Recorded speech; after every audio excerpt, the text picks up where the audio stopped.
Hey fam, welcome to the Earth and I YouTube channel. Today we're going to be diving into comfort, safety, and how much of it is rooted in the past and how we can actually explore that to understand why and therefore align to a higher timeline. Constantly unfolding in higher timelines. Sending so much love to this community. If you're new, welcome. Welcome to the family. Absolutely love this space, and the beauty and the love and the comments and the connections is dreams coming true. So I want to thank you for that and invite you to share your thoughts in the comments, connect deeper with the Earth and I, and I will talk to you there. I would love to. And here we flow. When I get in new conversations, I realize that many times the safety comes from conversing about my past, about what I've done, about constructing this identity of who I am. Let me make sure I'm recording. Okay, good. And it was just an interesting observation that I made. And I had to really pull that apart, and it exposed that there's so much safety in the past because the perceived control we have over it. Since it already happened, we're relying on those experiences to tell us who we are, what we're capable of, what we represent. And it's okay sometimes, but when we fall into that pattern of being so past oriented, we're fiending for safety. That's what that's telling us. When we're constantly dipping our hand into the bowl of the past, we need something to validate some internal questionings, internal desirings, and we're looking to something that already happened because we're perceiving that we have control over the outcome. So for example, we need validation that we are a caring person. So that comes up in our subconscious, thinking about how we're a caring person and we're trying to fulfill that destiny. Basically, we have two options: to take action and to do something in the present that makes us a caring person, or to explore what we've done in the past and find a situation that validates, yeah, we're a caring person. And that's that time warp where we get stuck living in the past and we're not really creating anything going forward. We have to be willing to uproot our connection to the past in order to become somebody new. And that doesn't mean that we're erasing our past, we're denying aspects of our past. It's just we're not rooted in them anymore. And that takes constant consciousness. I wonder how the mic's doing. That's constant consciousness, because it's not something we just decide, oh, we're always going to be, in the present and creating anew. That happens every single moment. You have to make that decision. It can be very easy to be super past oriented. It is easy. That is the easy route to go through experience because it's known. And even if it's not known, we have the control because it already happened to morph it into whatever we would like to. So that example I used, that is a very powerful structure to be aware of because that happens a lot. When we're looking to create a desire to become something, our mind will initially pull us towards the past because it gets that instantaneous validation. We really don't have to change routine. We don't have to do anything out of our comfort zone. All we're doing is pulling a memory from the quantum field and playing it out. Though it's like a dead zone because it's not having that forward momentum to create and expand in more of those experiences. Pay attention to when you're being super oriented on the past. This is a really powerful way to grow in confidence and shrink insecurity. Again, the past is safety. It's controlled. It's perceived control. And the more that we can pay attention to when we're craving that and when we're creating from that, we become more and more aware because it's a shadowy territory. It's really an unconscious, this whole idea is very part of our unconscious.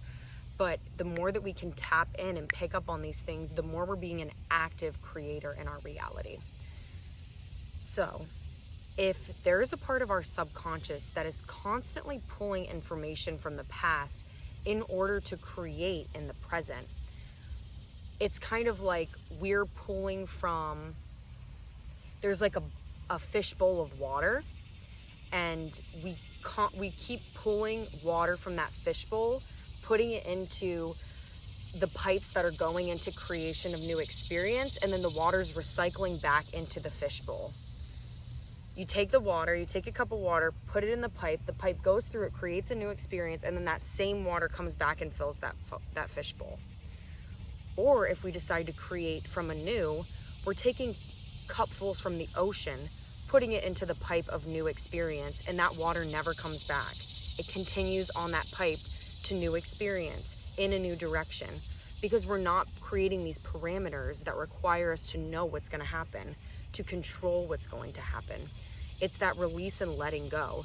And the more and more you get to know yourself, the deeper and deeper this goes, and you realize where you're not creating anew, where you're recycling in order to preserve a part of self or to make a safety net for self. And it's okay that we do that. It's just that when we want to become more and more present, more and more creative, we have to be willing to pick up on these subtleties that are keeping us trapped in the past, that are producing the same results that we've already had. It's wild. This whole idea is really crazy, because for so much of my life, I was fully living in the past. I was fully past oriented. You know, it made me safe. It made me confident because I had this perceived sense of what I had done, of who I am, but I was going nowhere. When we actually want to go somewhere and we want to change genuinely, it requires us to cut back on the amount of safety that we're finding in terms of past experience. And when we're willing to kind of step beyond that realm and to go into the unknown, even when it feels a little bit unsafe, that's when we really start witnessing the shifts. Ooh, I lost a little something. I had something.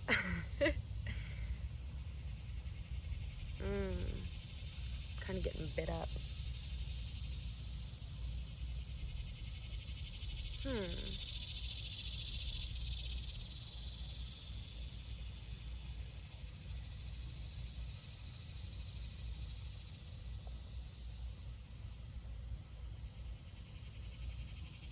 Whoa, that just like took me out of it for some reason. All right, fam. That's honestly, I'm gonna wrap it up here with like an overview and just a reminder. Don't ever shame yourself for these kind of things. Just pay attention to them. Pick up on when you are extremely past oriented. Understand that it's a way of creating safety for all of self, but you want to go beyond that safety net in order to receive the true abundance of soul desires. And you have to be willing to step past that safety net in order to receive anew. We can't use the same materials over and over again. We have to be willing to incorporate what we've learned, and therefore we will receive anew. We will receive what we've envisioned. It just came back to me. The past is of great and abundant service to us. Do not get that twisted. I hope I did not instill that. What I want to convey is that there's a difference between squeezing the juice out of the past and drinking that, and versus continually trying to scrape out remnants from the same orange. You know what I'm saying? The past has such wisdom, such gifts, such gold that is of service to us, because it teaches us. That's where our lessons come from. That's where our wisdom comes from. That's where we begin to birth knowledge and understanding of this experience. It comes from the past. But that's the key, is absorbing that and letting the rest kind of fade away, not forming attachments to the container that those wisdoms came in. The more that we can practice that, observe that, and understand that, the more we have a healthy relationship to the past. We're not always going to try to recreate situations from the past or dive into already explored waters. We're going to take those gifts that we've been given, be proud of that past experience, and allow it to come with us as we continue on our journey. Because time's passing anyways, you know? We just have to help guide the direction that we're moving in. It's going to take us where we want to. We just have to be willing to get on and ride it. All right, my dear loves. Shane is peacing out. I hope that this resonated with you, found a little home, and I hope that you notice when you're being a little more past oriented. That can also be a signal that I'm feeling a little unsafe right now, and you can go from there. But always have that forward mind orientation. You can always receive what you desire. Everything has a place, and you never know how the universe is going to surprise you.